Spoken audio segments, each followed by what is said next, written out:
Iyi ni radiyo BBC gahuza miryango. Ivugira i Londres kuri metero 19, 25, 31 na 41 ku mirongo ya FM mu karere k'ibiyaga binini no kuri internet kuri bbcgahuza.com.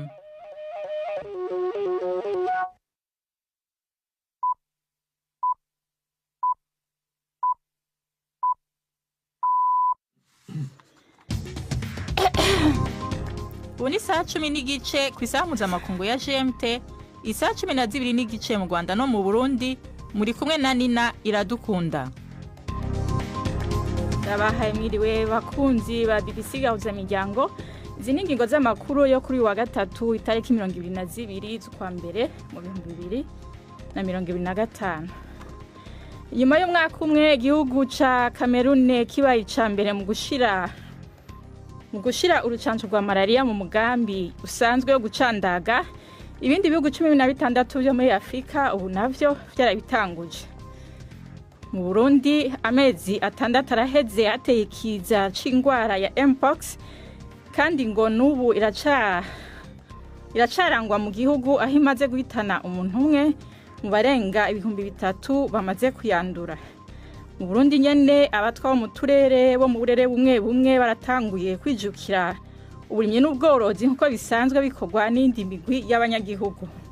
Turafise impene, turafise n'inkoko ngaho burya ziriho naho ziriko zirayereraho. Ingurube ngiyi nko mu mezi 3 izoba yimye.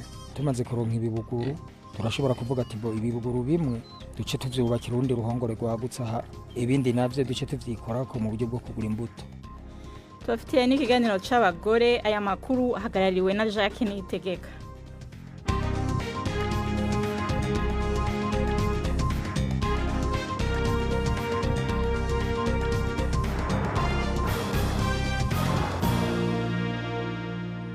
Idoni ndavyo vyose ni mukanya Prudence Ngiyumva aje kutubwira yavugwa kwisi. Igikomangoma cy'Ubwongereza Harry cemeye impozamarira iremereye mu kibazo cyakemuriwe hanze y'urukiko mu Bwongereza mu kirego kimaze imyaka yari yaratanze ku itsinda ry'ibinyamakuru by'umuherwe Rupert Murdoch. News Group Newspapers isohora ikinyamakuru The Sun yasabye imbabazi zuzuye ku buryo budasubirwaho kubera gucengera mu ibanga no kwivanga bikomeye mu buzima bwe bwite mu gihe cy'imyaka 15.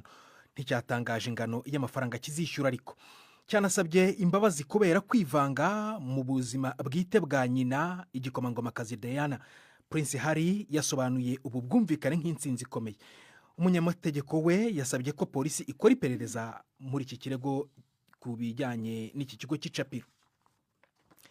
Abaganga baravuga ko abanyapalestine bagera kuri 6 bishwe, abandi 35 bagakomeretswa n'igitero cyo mu kirere cya Israel i Jenin mu karere ka West Bank kigaruriwe na Israel. Inzego zishinzwe umutekano za Israel ziravuga ko zatangiye ibikorwa bikomeye byo guhashya iterabwoba. Hagati aho abanyapalestine bamaganye icyemezo cyo gukura ibihano ku ntagondwa z'abanyayisiraheli bubatse amazu muri ako gace. Inkuru ya Yolande Nere muri yumva mu ijwi rya Prime Ndiko Magenge. Karehe ibiturika n'amasasu byumvikanye mu ikambi y'impunzi yo mu gisagara ca Jenin. Ababibonye avuga yuko bamudahusha ba Israel bagikikuje, kandi ko abahaba bemerewe kuhava baciye mu nzira imwe gusa. Bamwe bakaba basatswe gushika no muzo bambaye, bongera barafatwa n'ingabo za Israel. Amavideo arerekana ingene tingatinga za Israel zasambuye amabarabara hirya no hino y'ibitaro bikuru, aho abagwayi, abavuzi n'abantu baba ngaho bamaze amasaha bagoswe. Ingabo za Israel zavuze yuko zariko zirasaka ibigwanisho biturika abantu bikorera. Umuvugizi wazo akaba yavuze yuko Jenin ari kibanza gikomeye c'iterabwoba. Hamas na Islamic Jihad, imihari isanzwe ikorera cyane muri ico gisagara, yasabye abanyepalestina kurushiriza kugaba ibitero ku ngabo za Israel muri Cisjordani mu kwishura kuri ico gitero. Umutwe w'Abahuthi muri Yemen uravuga ko wafunguye itsinda ry'abakozi b'ubwato bari barafashwe bunyago mu nyanja y'umutuku mu mwaka ushize 2024. Akanama gakuru k'umutwe w'Abahuthi kavuze ko irekurwa ry'aba bantu 25 ryari ugushyigikira amasezerano y'agahenge i Gaza yashyizwe mu bikorwa ku cyumweru. Umunyabanga wa Loni ushinzwe urwego rw'ibibazo birebana n'amazi yavuze ko ari umwanya wo kwiruhutsa nyuma y'amezi menshi ya diplomasi. umuyobozi w'urwego rwa gasutamo ku cyambu cya Tartus muri Siriya yabwiye itangazamakuru ryo mu gihugu ko amasezerano n'ikigo cyo mu Burusiya yo gushora imari muri iki cyambu yaseshwe. Yavuze ko ibikorwa by'icyambu n'inyungu zivamo bizagenzurwa na leta ya Siriya. Mu gihe cy'imyaka myinshi ishize, Tartus yari icyambu rukumbi gikoreshwa n'ingabo zo mu Burusiya zirwanira mu mazi mu nyanja ya Mediterane. Abategetsi bashya muri Siriya ariko babujije Moscow gukura ibikoresho bya gisirikare muri icyo cyambu. Uburusiya bwagize uruhare rukomeye mu kugumisha Perezida Bashar al-Assad ku butegetsi kandi bwatakaje ijambo muri Siriya kuva yahirikwa mu ntangiriro z'ukwezi kwa 12. Aya ni amakuru ya BBC. Umukuru w'urwego rushinzwe politike y'ububanyi n'amahanga mu muryango w'ubumwe bw'Uburayi Kaja Kallas yavuze ko yemeranye na Perezida Trump ko EU idashyira ingengo ihagije mu rwego rwa gisirikare. Yongeyeho ko Leta Zunze Ubumwe za Amerika igomba gukomeza kuba inshuti ikomeye y'Uburayi. Madamu Kallas yavuze ko Perezida Putin yumva ururimi rw'imbaraga gusa, ariko ko Uburayi bufite ubushobozi bwo gukoresha aruta ay'Uburusiya bukoresha mu gisirikare. Mu ijambo yavugiye mu nama ngarukamwaka ry'urwego rushinzwe umutekano mu Burayi, Madamu Kallas yavuze ko EU imaze imyaka myinshi ihendahenda Uburusiya ariko ntacyo byatanze. Kunanirwa gushora mu kongerera imbaraga igisirikare kandi bitanga ubutumwa buteye inkeke ku mwanzi, intege nke zimuha ubushobozi bwo kwinjira. Perezida Trump afite ukuri kuvuga ko tudakoresha amafaranga ahagije ku bikenerwa mu gisirikare. Harageze ko tugishoramo. Dukeneye ishoramari ry'ibihugu bigize uyu muryango, abo mu nzego zikorera ndetse n'iryo mu ngengo y'imari ikomatanije y'Uburayi. Tugomba gukoresha arenze 1%. Tugomba gutanga ubutumwa bugaragaza ko turajwe ishinga cyane n'umutekano w'Uburayi. Polisi muri Kenya yataye muri yombi umugabo wafashwe afite ibice by'umurambo watemaguwe mu gikapo cye. Yavuze ko byari iby'umugore we. Itabwa muri yombi ryabereye mu karere kari mu burasirazuba bwa Nairobi igihe abapolisi bari mu irondo baketse ko umugabo yaratwaye ibintu bitemewe n'amategeko. Nyuma yo kumuhata ibibazo mu gihe gito, yajyanye polisi mu nzu ye aho batahuye icyuma n'ibice by'umubiri munsi y'igitanda. Uyu mugabo ukekwa yajyanywe mu rukiko. Ibi bibaye mu gihe hakomeje kuzamuka impungenge z'ibibazo byo mu ngo bishingiye ku rugomo rukorerwa abagore muri Kenya, aho umuryango uharanira uburenganzira bw'ikiremwamuntu uvuga ko abagore bagera ku 100 bishwe mu mezi 3 ashize. Nina urakoze Perezida Nsengiyumva kuri aya makuru wejeje kudushikiriza.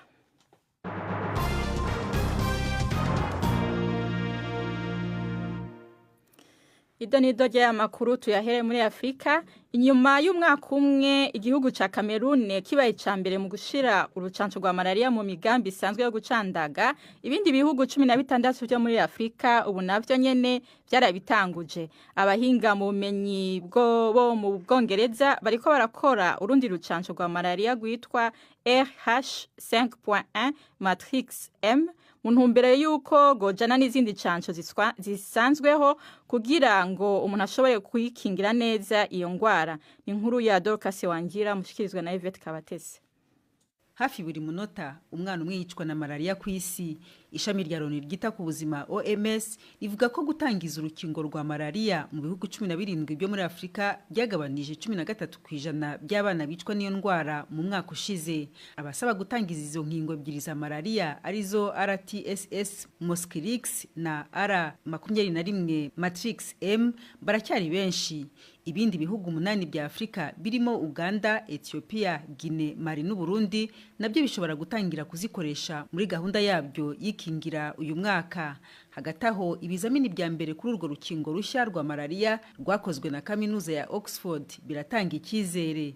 Inyigo zakorewe muri Burkina Faso na Tanzania zigaragaza ko urwo rukingo rushobora kugabanya 55% by'abana barwara malaria mu gihe cy'amezi 6. Impuguke mu by'ubuzima zifite icyizere yuko inkingo za malaria zishobora kurokora ubuzima bw'abana ibihumbi buri mwaka kuko zikoreshwa cyane mu bihugu byiganjemo iyo ndwara. Cyakora bagaragaza ko inkingo zonyine zidahagije kugira ngo bitange umusaruro, nuko inkingo zikomatanywa n'ubundi buryo bwo kwirinda nko gukoresha inzitiramubu, imiti y'imibu ndetse n'ubuvuzi bwihuse ku bayirwaye. iyo yari inkuru ya Dorcas Wangira mwariko mwumva mwijwi rya Yvette Kabatesi. Tuje mu Burundi amezi 6 araheze hateye ikiza c'ingwara y'ibihara vy'inkende canke mpox. Mu nama yo kuraba aho urugamba rwo kwigwanya rugeze, ubushikiranganje bujejwe amagara y'abantu bwamenyesheje ko imaze kwica umuntu umwe kandi ko ikirangwa mu gihugu. Gushika kwa muguheze abantu amajana 207 bari mu bitaro bariko baravugwa iyo ngwara, ariko umurindi wayo waragabanutse ugereranije no mu mezi ya mbere. Ni inkuru y'abadufasha kwegeranya amakuru mu Burundi mushikirizwa na Prime Kubagenge. Mu nama yo gusuzuma ingene igikorwa cyo kurwanya mpox cagenze nyuma y'amezi 6 iteye mu Burundi, umushikiranganje yajejwe amagara y'abantu muri ico gihugu Lidwine Baradahana yavuze yuko nubu iyo ndwara ikirangwa mu gihugu. Yanamenyesheje ko muri ico kiringo cose imaze guhitana umuntu umwe, ariko ntiyavuze ryari canke aho yaguye. Naho kuvyerekeye ingene indwara yifashe, yavuze yuko gushika kuwa Mungu heze abantu amajana 207 bari mu bitaro bariko baravurwa iyo ndwara. Aho ni ku bihumbi 3,236 bari bamaze kumenyekana ko banduye gushika uwo munsi, muri abo ibihumbi 329 bakaba baravuwe barakira. Umurindi wo kurandagata waragabanutse mu gihe mu mezi ya mbere mpox yarangwa mu turere tw'ubuvuzi 46, ubu isigaye muri 15, ikabigwiriye cyane muri 5 harimwe mu bisagara vya Gitega na Bujumbura. Gusa umushikiranganje yibajije niba ingamba zo kuyirwanya zagenze neza mu gihe itarashobora kuneshwa inyuma y'amezi 6 iteye. Amafaranga yo kwirwanya yari yagereranijwe ko ari miliyoni 14.5 z'amadolari, ayemewe mu nyuma akaba yararusayo, ariko umushikiranganje akaba yibajije koko niba abayemeye bose barayatanze.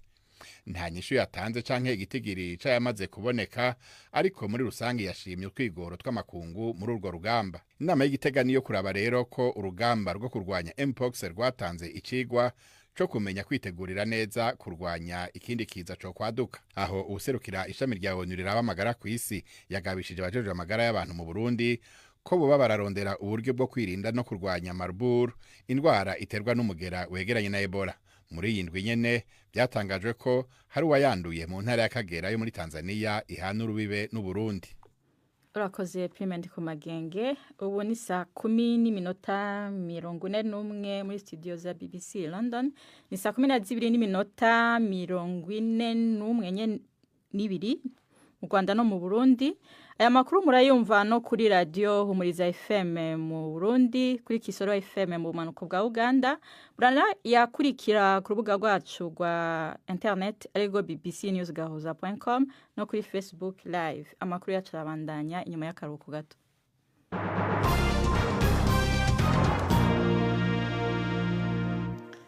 Tugume mu Burundi aho abatwa bo mu burere bumwe batanguye kwijukira uburimye n'ubworozi nkuko bisanzwe bikorwa n'indi migwi y'abanyagihugu.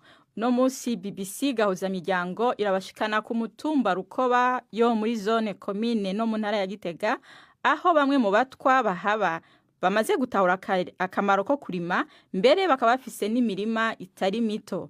Bavuga ko bafashe inzira kubera imibereho n'ibihe byahindutse cyane, kandi ko umwuga wo kubumba utagishobora kubatunga. Ni inkuru ya Gildas Hundimpundu. Ugeze ku mutumba Rukoba zone na commune Gitega, usanga bamwe mu batwa akuya kabarenze bariko bararima. Harabusanga bariko barashwabura ibiharage, abandi batorera imirima y'ibigori canke y'imyumbati. Biraboneka ko hari byinshi byahindutse mu nyifato n'ingendo yabo. Mubo twaganiriye harimo Emmanuel Mvuyekure, umuvyeyi w'abana 8. Asigura ko ibikorwa vy'ibumba vyataye agaciro ku buryo bitagishobora kubatunga. Twaciye twiba ko nyene turavuga ati abandi banyagihugu mu buzima babayemwo no kurima, duce duhitamo rero gufata isuka umuntu arime. Atwaye twateye ibiharage vy'agatasi, urabona n'ibigori birimwo. Rero ibiharage twasoromye, hari imyumbati twari twarimye mu mwaka wahera, twaciye turisoroma mu 8 rero. Niyo yadutunze muri ibi bihe byo kurima agatasi no kurima ibigori. Urabona ubu naho ibiharage bireze nivyo dusoroma. Mvuyekure afise imigende igera kuri 4. Imwe irimwe ibigori n'ibiharage, iyindi ikabamwe imyumbati. Avuga ko yahisemo no korora kugira ibikorwa vyiwe vy'uburimyi bigende neza. turafise impene turafise n'inkoko ngaho burya ziriho naho ziriko zirayereraho ngizi ngo ndakwereye ingurube ngiyi aho urabona nko mu mezi 3 izoba yimye hanyuma tumaze kuronka ibibuguru turashobora kuvuga ati bo ibibuguru bimwe duce tuvyubakira urundi ruhongore rwagutse aha ibindi navyo duce tuvyikorako mu buryo bwo kugura imbuto. Moyize Nkundwa na bake n'umubanyi wamvuye kure we nta gitungwa arashobora kuronka yamara arishimiye intambwe yamaze gushikako nubwo asaba ko babandanya bafatwa mu mugongo. Kera urabona wasanga abatwa ataho dushobora kuvuga ngo turafise turiko turarima kandi n'ubu wese kuvuga ngo n'ahantu hanini cyane hadufashe ahubwo turasaba leta ko yoshobora kuduha n'ahandi kugira ngo dushobore kugirana kubandanya dukora iterambere ryo kurima kurondera imiryango yacu n'akazoza k'abana turiko turavyara. Nubwo aba batwa bajijutse bavuga ko bataronka ifumbire n'imbuto zirobanuye vyoroshe ibi ngo bituma umwimbu bamuke. Anonsiyate Shemezimana numwe muri bo.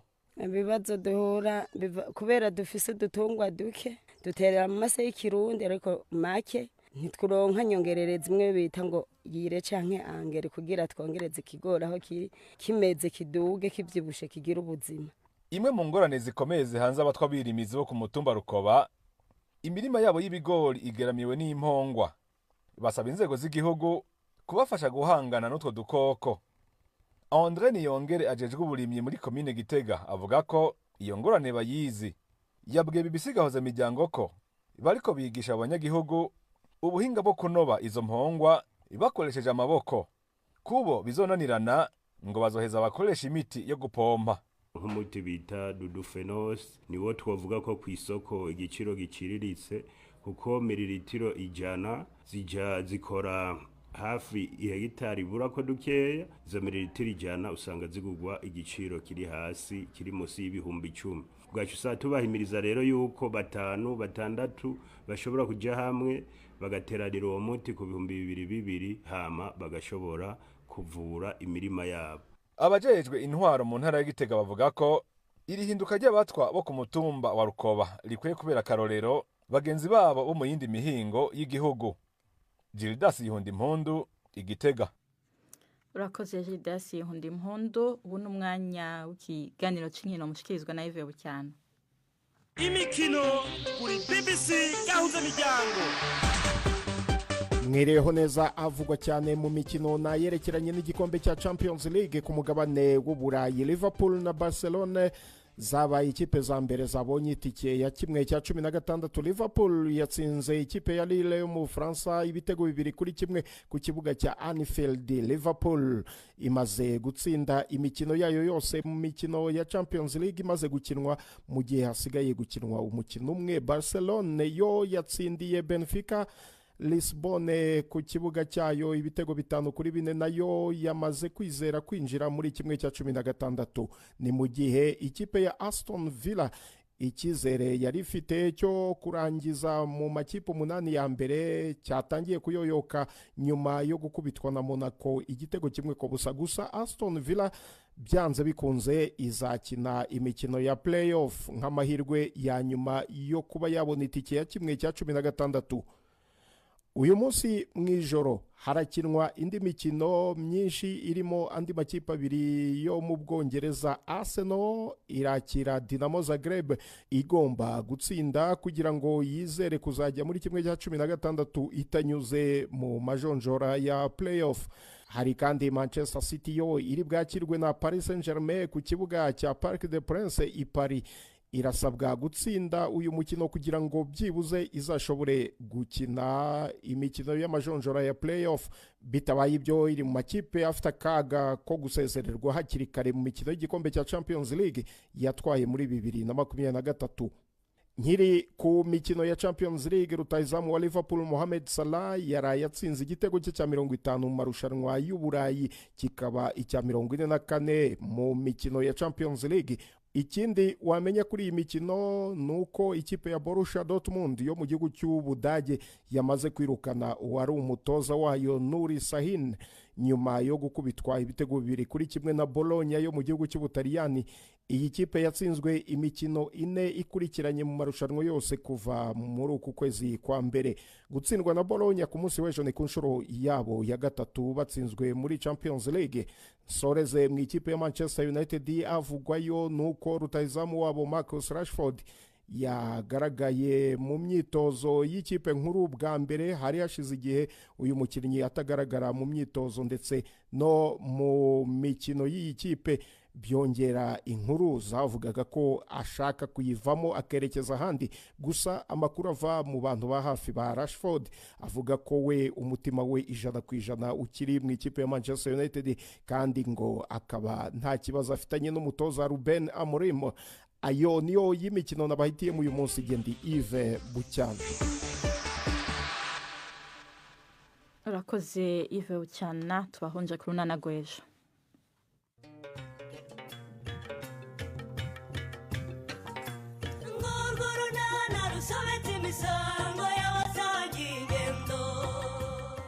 Mu kiganiro Runana cyo kuri wa kane twabateguriye. Ninde tuvugana? Ni Budensiana, ndi inshuti ya Nyesi warishe. Ndakuzi cyane Budensia. Uri madamu wa Philippe Suri ucuruza mu isantere? Yego niki. Amakuru ni meza. Nari nasuye Nyesi, twarimo tuganira. Rero ambwira ko ashaka kukuvugishaho gato. Ko iki ashaka kumvugisha akabanza guca kuri wowe? Nta nimero yanjye agira? Ni 12:45 kuri BBC.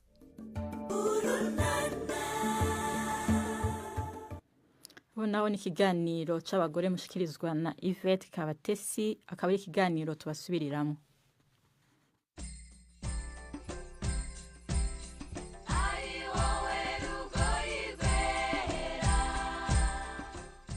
Mwiriho neza. Claudine Murekatete uzwi ku izina ry'umusizi Murekatete ni umukobwa ukora ubuhanzi bw'imivugo. Ubu buhanzi bufite inkomoko mu mateka ya kera ariko bwasaga n'ubutitabwaho. Ubu Claudine arifuza ko bwongera kuzamuka bugahabwa agaciro nka kimwe mu bikoresho byigisha umuryango muri rusange. Ndamwitegereza nti mbebambe mucuruza iki? Ati umubiri ku mubiri, agasomyo ku basore n'agasida ku basamaye, ducuruza umutungo. Ubusizi ubundi ni inganzo yahozeho ijimije, aho umusizi usanga asigaho uwumva intambwe, usanga asigaho uwumva agahe gatoya, kuko iyo mvugo n'ubundi uburyo ikozemo n'uburyo bujimije. Urugero nkoresheje nk'igisigo cyanjye gishya Amakiriro, ushaka gutanga ubutumwa bw'abana bava mu byaro bitandukanye baza mu migi runaka gushaka ubuzima, ariko ababyeyi babo bakabitegaho amakiriro. Tubwire gatoya kuri icyo gisigo cy'Amakiriro. Urakoze cyane. Simpakana kutambyaye, sinatunga rwose ibigukwiye ngo mbiguhete mbikubye kenshi, bibe bityo ikiguzi cyanjye uyu nguyu mubyeyi. Uri ingenzi yanjye, uri ingeri y'abeza, uri kakabura ntikaboneke, umugambi nk'uyu ndawugukura wo kwigaba kure nk'aha mubyeyi. Umwaka umwe urihiritse nambutse Nyabarongo, nayo ngaya Amakiriro. Uravuga nkabona wagiye, ntavuga ngo mu mwanya w'uwo muntu uriho uvuga, ni wowe ubyigira? Ntabwo nikanira, ahubwo ni ya mpano iri muri njyewe, kwisanisha n'igihangano cyanjye, kwihuza n'igihangano cyanjye. Nk'umwana w'umukobwa, impano musizi wabikuye he? Ndibuka ko mfite imyaka 6 nibwo nagiye mu itorero ntangira kuririmba, aho nari umushyushya rugamba. Baduhaga nk'icyandikwa cyo gufata mu mutwe, ibisigo bigufi, imivugo migufi, njyewe nkaza nayirambuye yose nayifashe mu mutwe. Njyewe rero nabyirutse mfite iyo mpano, nibwo naje kuvamo umusizi Murekatete uyu munsi. Kuva 2021 gutyo nibwo nashyize igisigo cya mbere kuri sheni yanjye. Inzozi zanjye ziba zibaye impamo zo kuba umusizi w'umunyamwuga ubikora buri munsi, utambutsa ibitekerezo bye muri iyo njyana y'ubusizi. Icyo cya mbere watangiriyeho ni ikihe? Rwanda umunsi duhura wari watesetse, inguma zigusaritse, ihururu ry'amahanga ryahatanye ngo riguhururize. Nagusanganye igisebo umufunzo, numva ndapfuye ariko sinabipfukirana, numva nagupfumbatiza ibihozo gahora. yego urumva ni nacyo cyankomeje mbasha gukomeza gukora n'ibindi ubu ngubu maze gukora bigera nko muri 6 biratunganye neza mu buryo bw'amajwi biratunganye no mu buryo bw'amashusho mu by'iki gihe tugezemo ariko ufite ibindi utarasohora ndabifite cyane ndi no gutegura umuzingo wanjye w'ibisigo umuzingo mbese ni album yego ni album y'ibisigo bitandukanye byabimburiwe n'iki gisigo amakiriro kiri hanze ariko iki kinyarwanda uvuga wagikuye gusoma niko kugaburira iyi nganzo yacu y'ubusizi urabona hano hari nk'ibitabo bijyanye birimo ibisakuzo birimo imigani migufi ayo matsiko rero yo kumenya niyo yatumye ngenda mvumbura amagambo mashya nkabaza bikabyara icyo kinyarwanda uvuga rero mu kinyarwanda gusa cyangwa umuntu agenda atekereza kuba yakora no mu zindi ndimi ariko kugeza ubu ngubu ndi umusizi nyarwanda ukora mu kinyarwanda ukomeje uravuga uti harabambwira ko ubutumwa bwanjye bugira icyo bubafasha cyane rwose cyane pe kuko hari nk'igisigo cyitwa abacuruzi iki aho mbambwira abana b'abakobwa kwirinda kwishora mu mirimo ku bw'indamu cyangwa indonke izi n'izi ngo dutakaze ubunyarwandakazi bwacu dutakaze bwa buntu Imana yaturemanye yego bacuruza iki mbebe ni mpinga mpingutseho bene ariya mataba nimutabare mutebuke mbibarize mu nsubize mbabaze impanuro zo muri iyi mpugu mvuka kuko ubucuruzi naciye iryera si ubw'ubuconco ni ubucogocogo ahari ni ubucabare ndarora ikizungerezi kizunguza kizonze ibanga ku karubanda iyo ni bacuruza iki iyo rero niyo nagiye nakiriraho ubutumwa bwankoze ku mutima cyane umuntu akambwira ati njyewe naringiye kugenda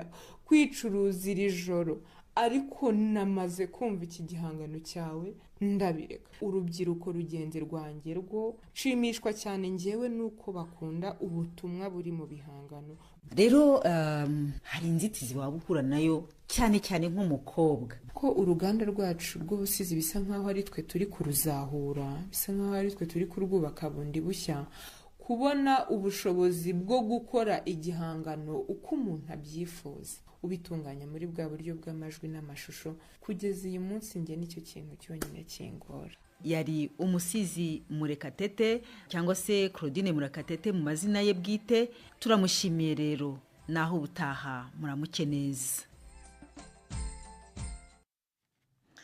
urakoze Yvette Kabatesi na Claudine Murekatete mwari muri ko muraganira inyuma yo kubasezera imbere yo kubasezera nako ndabibutsa ko inyuma y'umwaka umwe igihugu ca Cameroon kibaye ca mbere mu gushira urucinjo rwa malaria mu mugambi isanzwe yo gucandaga ibindi bihugu 16 byo muri Afrika ubu navyo nyene byarabitanguje ariko ndabona Prudence ngiyumva agarutse muri studio kutwibutsa incamake y'amakuru igikomangoma cy'ubwongereza Harry cyemeje ko cyabonye impozamarira iremereye mu kibazo cyakemuriwe hanze y'urukiko bitagombye kujya kuburana mu kirego kimaze imyaka yari yaratanze ku tsinda ry'ibinyamakuru by'umuherwe Rupert Murdoch.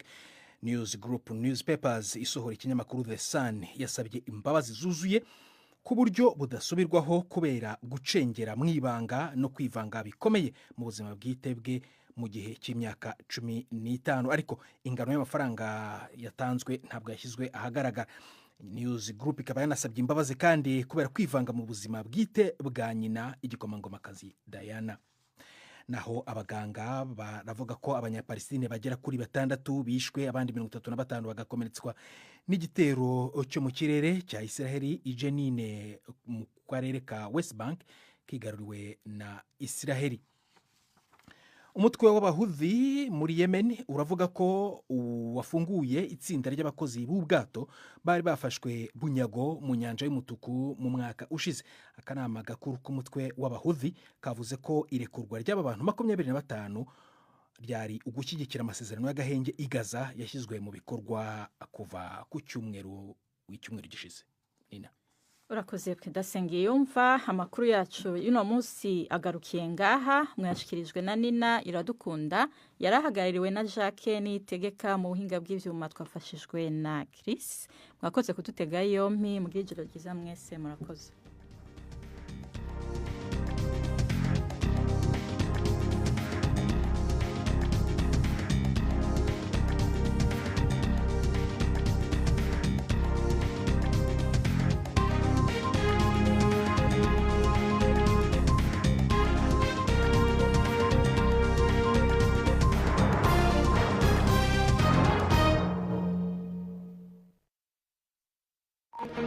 Thank you.